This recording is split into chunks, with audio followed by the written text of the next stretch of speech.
What up? Welcome back to Wakefield. This is Denby Road, and as you can see, we've got some of the windows starting to be bricked up.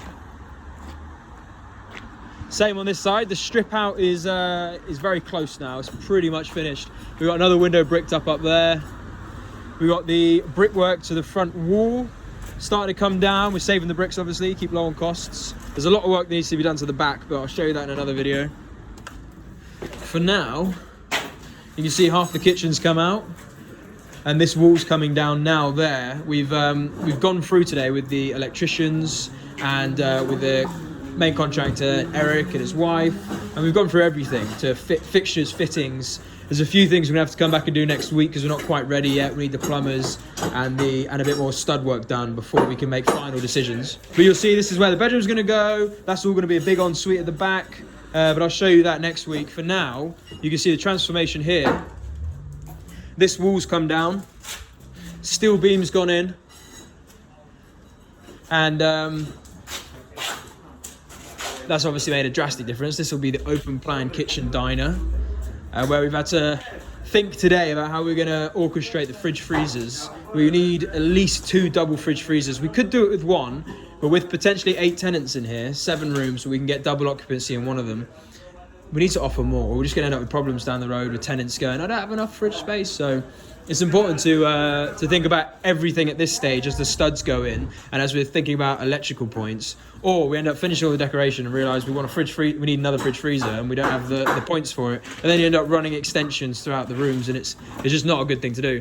And then where we've had to pull out the wall here, we've got to support the stairs. So we're actually going to get another steel beam in there, and then have that welded to the main steel beam that's sitting on the load bearers. So a bit of structural rejigging that was not in the plans.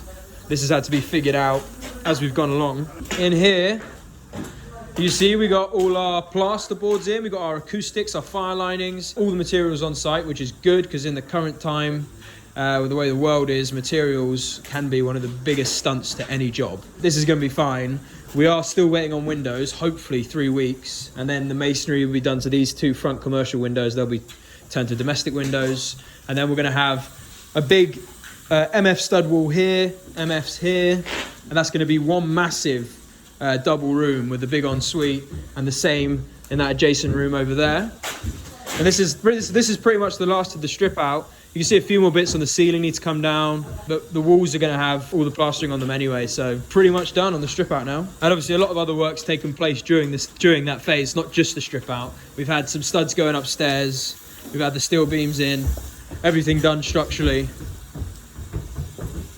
So that's the downstairs. Downstairs is in pretty good nick. I mean, you wouldn't want to live in it yet, but everything structurally has been done. Studs are going to go in this week, so next week when we come back, we'll just be signing off the downstairs and the kitchen fittings and exactly what orientation we want. We've changed the design so that there's an L-shaped kitchen, which we think might work better, but again, it's just an idea until we actually see it with the stud walls.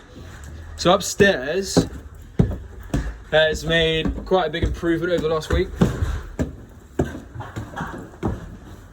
We've gone through with the leckies throughout the whole building, and we now have exactly where we're going to be putting all of our electrical points, all of our light switches. You can see we'll have a 2-gang switch here. 1 switch will do the main pendulum, 1 will do the bedside lights. When you walk in, you'll be able to adjust both lights basically. Do you want a bit of mood lighting? Do you want a bit of standard lighting? Radiator going there. So all the radiators put in. Although that's not necessary for the leckies, these are all going to be standard plumbing radiators, but it's important to know for where we're then going to put desks, where we're then going to put beds, and what wall space is going to be taking up, so that we know where to put plug sockets, as they're going to fit all of the metal wall brackets now. And then the plasterboard goes on top. You cut the holes out in the plasterboard, and then you fit the plug switches. This is where a lot of people go wrong. A lot of people being us. We've gone wrong before, and you forget minor details like a plug socket, but then you have to move the plug socket, which doesn't just mean picking up the plug socket and moving it. You then got to rewire it, redeco, redo the plaster, and every time you're punching holes in these walls once they've got plasterboard on them, you're dampening the insulation. So there's a lot of things you need to figure out at this stage now, in this skeletal form, to then get it right later. And then we're going to have, that's where the lamp's going to go. And then we'll have just a 1-gang switch here for the ensuite, which you can now see. is going to be very good size. We've made sure that these are generous en-suites with generous shower trays. Everything's going to be quite nice and large in here. Again, learning from mistakes of the past. You can squeeze space out of a room by having tighter en-suites. And sometimes that's necessary. But here, all right. Here we've gone for as big en-suites as we can get, really, to make sure there's the space and to make sure it's a nice offering. So we'll have shower trays there. We're going to have towel racks as well, nice heated towel racks, and then toilet, sink. And what we've decided today as well, to keep things really easy from a wall space standpoint, is mirrors, all full-length mirrors, are going to go on the back of all the doors, which basically saves wall space and gives us options later on. And then we're going to have plug sockets, double plug sockets by all the doors, so that, you know, anyone with a hairdryer or curlers or whatever it is, they've got that access to a mirror. We've put 3 double points into each room at a minimum, and we'll do quads downstairs. So now that's explained, you can see this room has come along as well. En-suite's now in. It's going to be a good sized room. And then come through here. We'll go in here. Now you can see the structure of this room now. It's going to be really nice and big. We had to really think about the furniture arrangements. And you can see where we've got quad sockets there. That would be the desk, bed, 2-gang switch again, light going there, 2-gang switch, radiator, and then another dual plug socket here, because we're going to have a wardrobe there, and then this space. And it may just be that it's useful to have extra plug sockets there. If we're honest, don't exactly know what we're going to do with them, but it's good to have those provisions in place, because you'd rather more plug sockets than none, but you don't want to overkill it, don't get me wrong. So shower tray here, sink, toilet. We're going for all wall-mounted cabinet mirrors, which would be good, and obviously extra storage. You can see where the window's been bricked up. Nice cinder blocks in there. Yeah, all the windows coming in the next 3 weeks. And that's pretty much it for this room. Going through it.